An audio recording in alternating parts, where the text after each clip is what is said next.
What's good, people? The cardboard and Konami is just keeping it calm with Burst Protocol news. This set's just a couple weeks away, and I think before this video, I counted there were like 30 cards need to be revealed. So that means that they're going to really be throwing this out in the next week or so, and they're hitting it strong with the new lore archetype called Elvennotes, and this is fresh off the press. Yugioh literally just finished posting this within the past couple minutes. So I'm excited to get into it. Before I do, please give this a like, comment, subscribe if you're interested. Really motivates me to keep going. But let's not stop.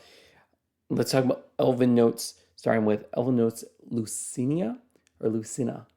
Lucina? Oh, level 6 fire spellcaster. Okay, interesting. I think I peeked and they're all spellcasters. Um, you can only special summon with the first effect of this card's name once per turn. You can only use the second and third effect of this card's name each once per turn. Okay, you can special summon this card from your hand to your center main monster zone. Oh, it's just a generic extender. Oh, it's attack 25, defense 18. This is actually, I mean, this is pretty cool. Doesn't seem to be any lock so far, but that's great. Yeah, just generic extender, but only center main monster zone, so only one at a time, I guess. 2, during your main phase, you can add one Elvennotes monster from your deck to your hand, except this card. All right, that's great. And then 3, during opponent's turn, quick effect, you can switch the location of this card you control and the monster in your center main monster zone. Then you can turn one level 6 or lower monster your opponent controls to the hand. Ooh, interesting, interesting. All right, so this is clearly going to be about zone placement, or you're going to have to be summoning this some other way. But basically, you would go put this out, add an Elvennotes monster, ideally have this move to a different spot, and then just during your opponent's turn, move it to the main monster zone and bounce something. Yeah, your opponent controls. I was wondering if it was any monster. Okay, pretty interesting so far. Let's keep going. There's like over 10 cards we have to read. Okay, you only special summon with the first effect once per turn. You can only use the second and third effect each turn. Okay, you can special summon this card from your hand to your semi monster zone. All right, same as the last one. During your main phase, you can place one Elvennotes continuous spell from your deck on your face-up field. Let's see, by the way. Okay, so it's the same ignition effect during the main phase. All right, cool. So you can just place a continuous spell. Awesome, place round roll. We'll get into those in a bit. During your opponent's turn, quick effect, you can switch location of this card to control. Okay. And then banish one random card from your opponent's hand face up until the end phase. Okay. It'd also be great if you could look into it. These are disruptions during your opponent's turn, which is cute.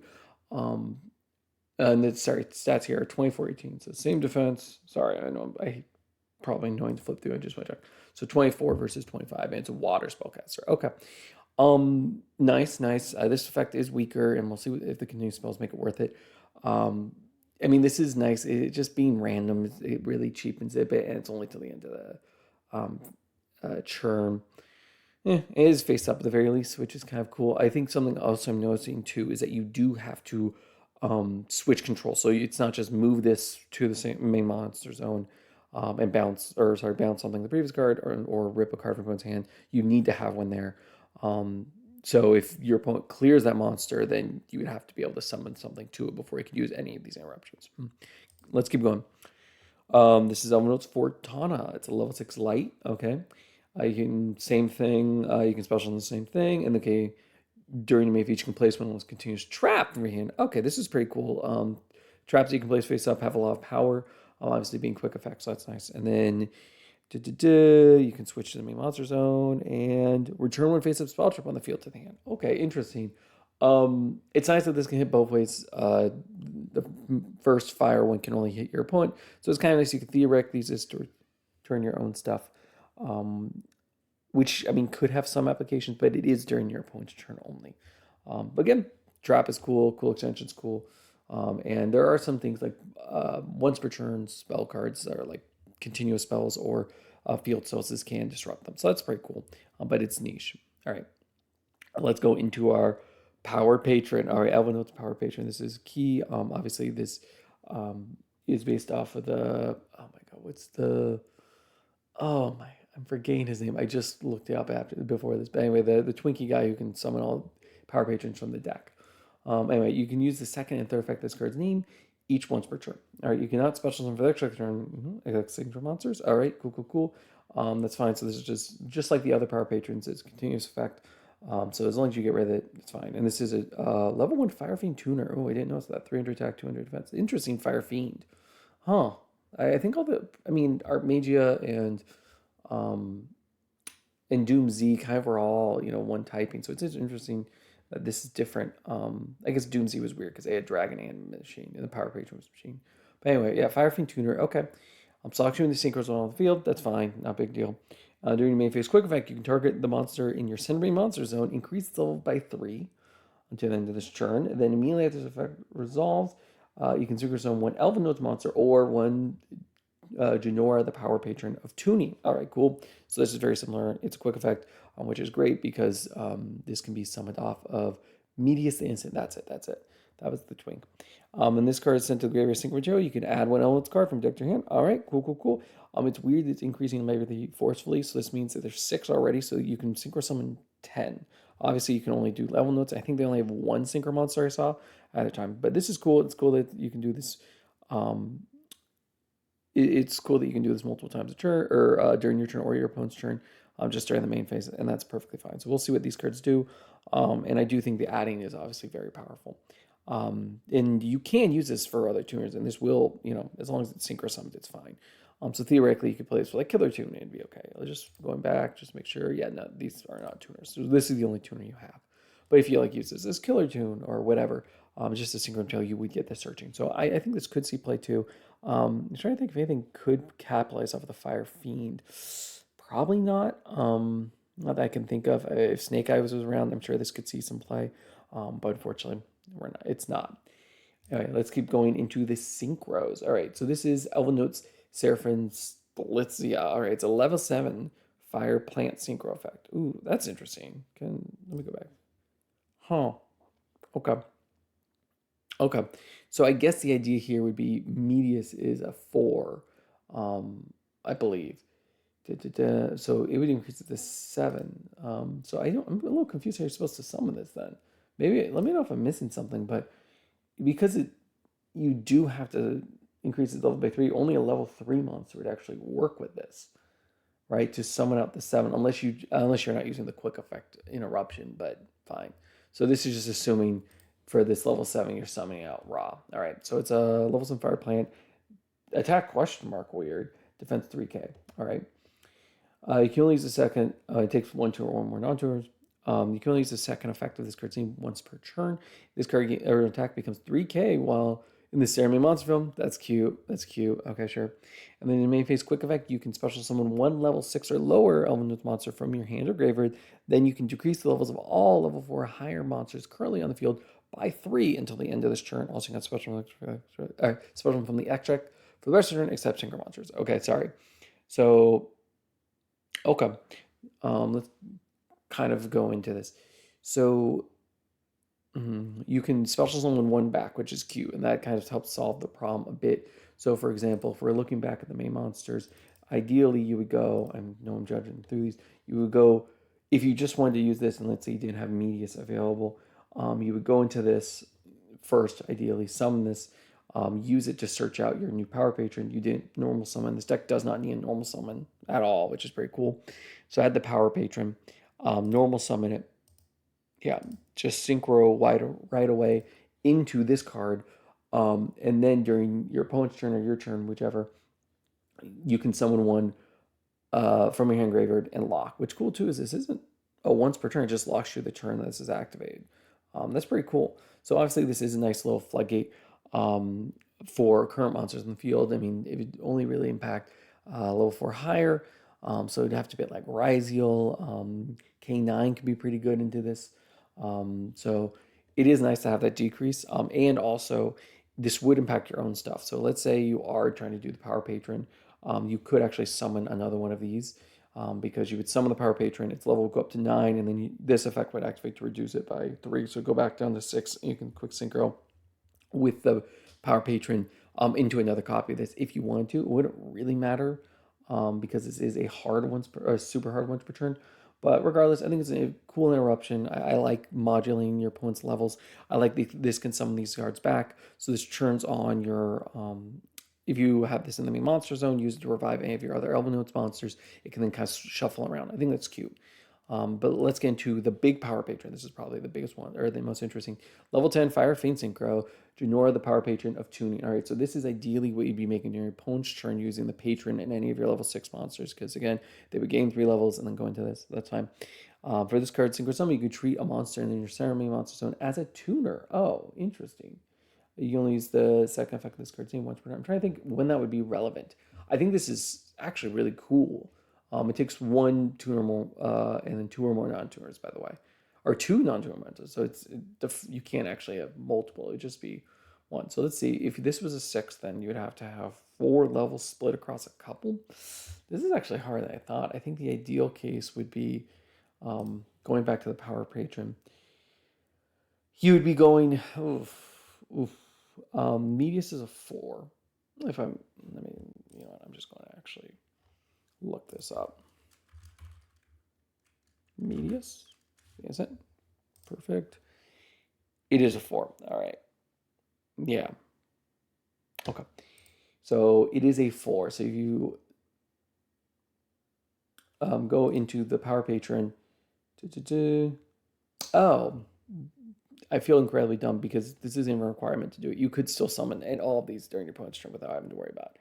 But even if you did, it is still very weird that this doesn't line up well with the power patron, because this is the power media. So the ideal, theoretically, I thought would be to have one of these, this power patron, than any of your Elvennotes cards, right? And you can modulate the level in your main monster zone if you really want.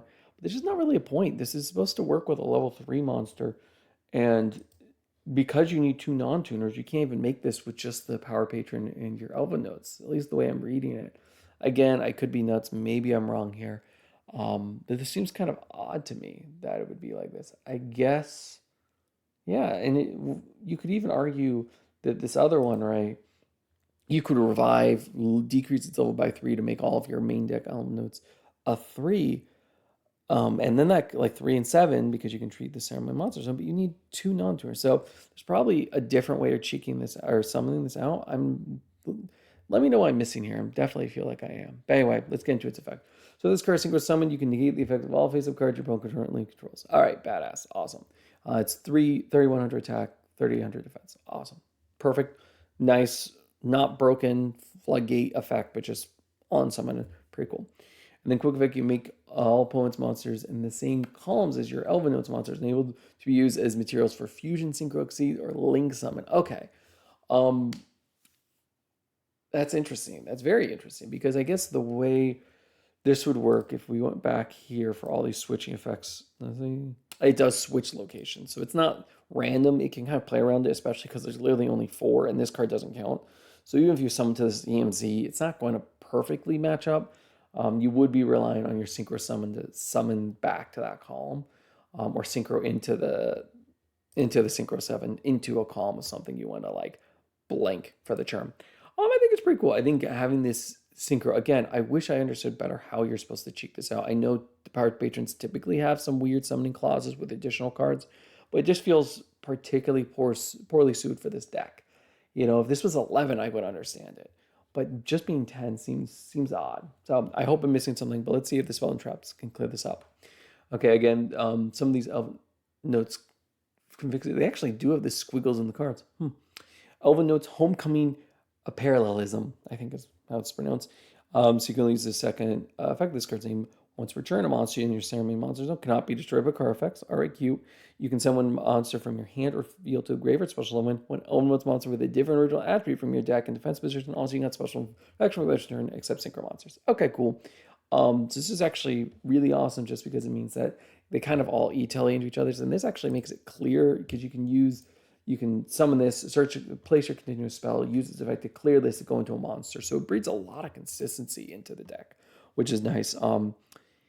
And it doesn't have to be an Elvennote, so this is a starter too, in addition to cleaning up. This is actually a very, very powerful card. I like this a lot. And protection's cute. You can definitely use that. And it's pretty generic, actually. I think this could be arguably splashable for any deck that doesn't care about the sync or lock. The Elvennotes cards are pretty powerful. I think you would obviously need to be concerned in terms of maintaining your main monster zone, but pretty cool. They have a second one. So Elvennotes Chance Reunion Tercet. Your opponent cannot target a monster in your center main monster zone with card effects. Cute, cute. If this card gains the effect based on the attribute of the monster in your center main monster zone. Ooh, fire/earth.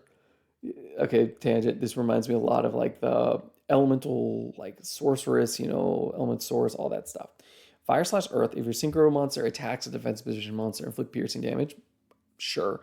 Water, wind, other face-up spell traps you control cannot be destroyed with everyone's card effects. Okay, and light dark, you take no battle damage. All right, these are cute but completely worthless, especially because we don't even have half the attributes here. Fine. Yeah, this is the most disappointing card I've read for that. So this will not see any play. Fine. Okay, well, the first one was good. The second one was horse manure. Elvennotes Oracle Alicetia. So this is the continuous trap that, again, you can place based off of the third, the light monster. Okay, or the light Elvennote. You can only use the second effect of this card's name once per turn. You cannot activate the first and second effects of your name in the same chain. Okay, cool. So once per turn.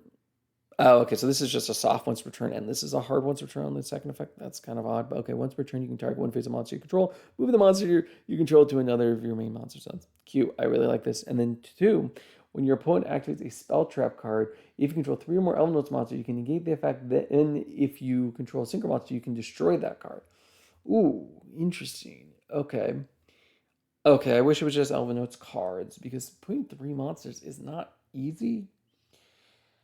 I mean, I'm frustrated. I wish this was, Elvennote monster, even something, just one, making 3 or more, especially because like there's only the 4 main deck monsters and the 1 synchro you can go into. I think it's cute. It would never come up, and I don't know if you would play something that can just modulate, a monster you control's position. Who knows? Let's hope the last one can seal the deal. Elvennotes Maddening Rhapsodia. You only use the second effect of this card's name once per turn. Your opponent's monsters cannot attack while you have a monster in your center main monster zone, except to attack it. Okay. I mean, that's still cute. You can still definitely block with like your synchros. Plus, your guys are actually, what was the attack set on the light one? Just going back. 22. Okay, weird. They went 25, 24, and then 22. Okay, consistency, great. Yeah, that's fine. And then you can send one monster from your hand or field to the graveyard, and then target one elemental monster in your graveyard with a different original attribute, special summon it. Then, if you control a synchro monster, you can negate the effects of one face-up card your opponent controls until the end of this turn. Okay, wow, actually. This is much worse. This is the good one. It's interesting. So the protection from attack is kind of cute, especially if you want to save your power patron. Because I think, unlike some of the other ones, the power patron you have here, I'm trying to actually. Hold on. Did I just? Okay. No, still didn't get there. Yeah, I guess I did get there, which is that if you summon this, and then have both the power patron and your level 6 on the field. Okay. On summon, you can use this to reduce the level 6 to a 3, and then that gives you 2 non-tuners and this to go into your power patron. That is super selective. I really hope that's not the idea. Yeah, it's pretty messed up. Yeah. Okay. I mean, okay. Sorry, I was tangent. I think that theoretically it just came to my head.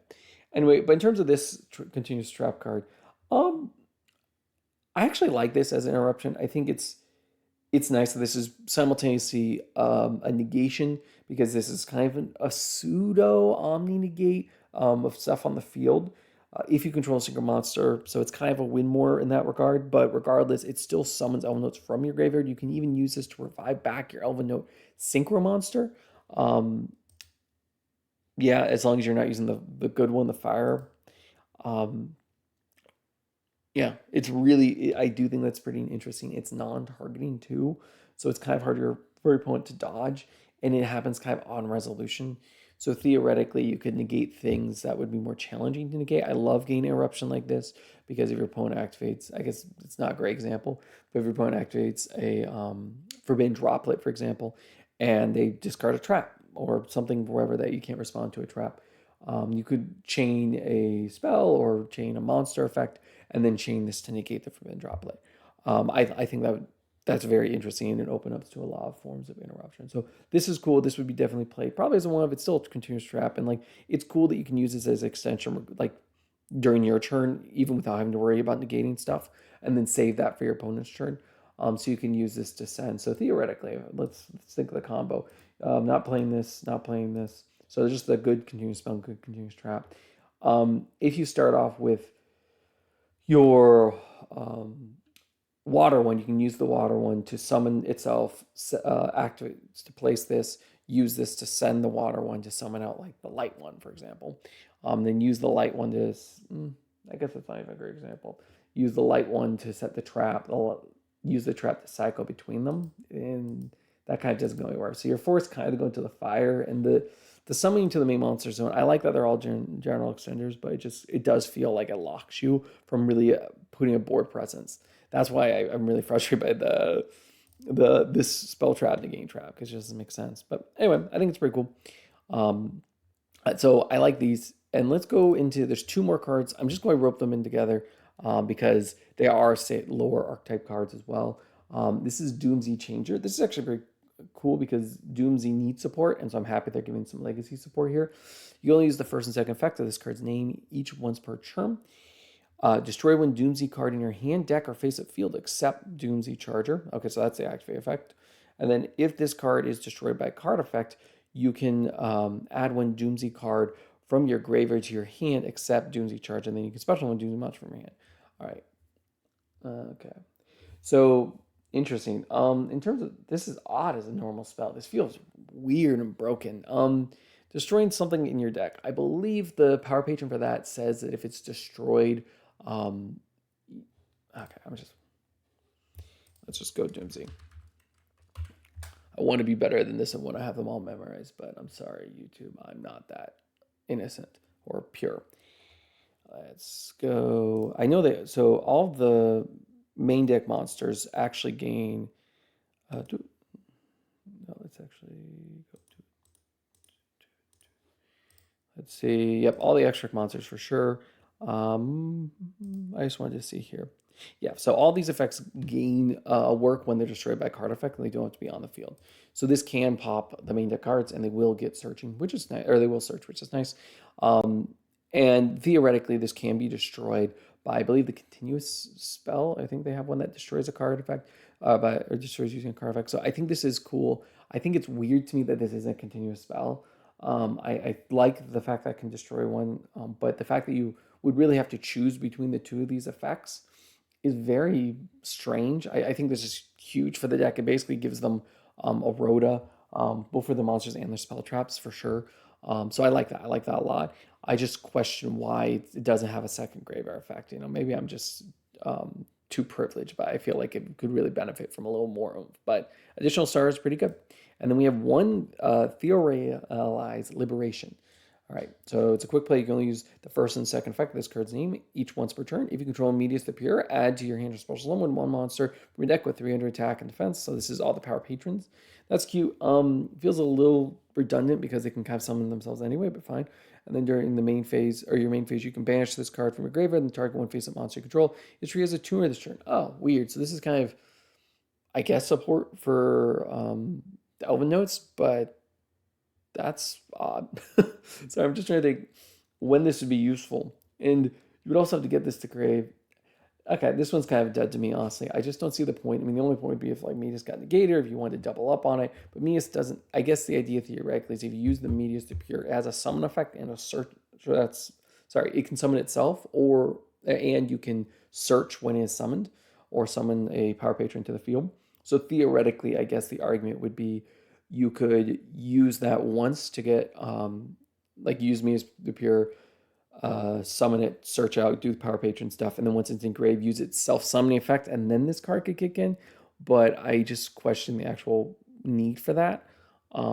That's a bummer. I wish this was just if you had it on your field or graveyard, even that could, or even in banish, because I think Medius the Pure banishes itself after you use the effect. Yeah, I think this is lackluster. Anyway, kind of doing one big summarize. I like the Elvennotes. I think they're cute. I think the main deck monsters being a really nice, just general extenders. Maybe he has a home in other, spellcaster decks, and I think focusing on Synchro Summoning is good. There's like White Force maybe could be combined with this in some ways. I think the Syncers are pretty cool. I like how they apply locks that are interesting but not too powerful. I think Synchro Summoning this consistently is key, and I'm still questioning how you can do that. I know this is probably just me being an idiot, so please let me know. I really am going to have problems or trouble sleeping tonight if unless someone can say, "Hey, Fundex, you idiot! Here's how you're supposed to do it. It's a one-card combo. They can do it through 17 different cards. That'd be great." I think they have one good continuous spell, one good continuous trap that does enough. Basically, from this, you would end up with a couple pseudo floodgate synchro monsters and a trap that's a monster negate or a face-up card kind of omni negate. I think that could be enough. I think especially if you could maybe splash in some other generic like spellcaster support, I think there could be an interesting deck here. But hey, let me know what you think in the comments down below. And with that, it's Fundex signing out. Bye.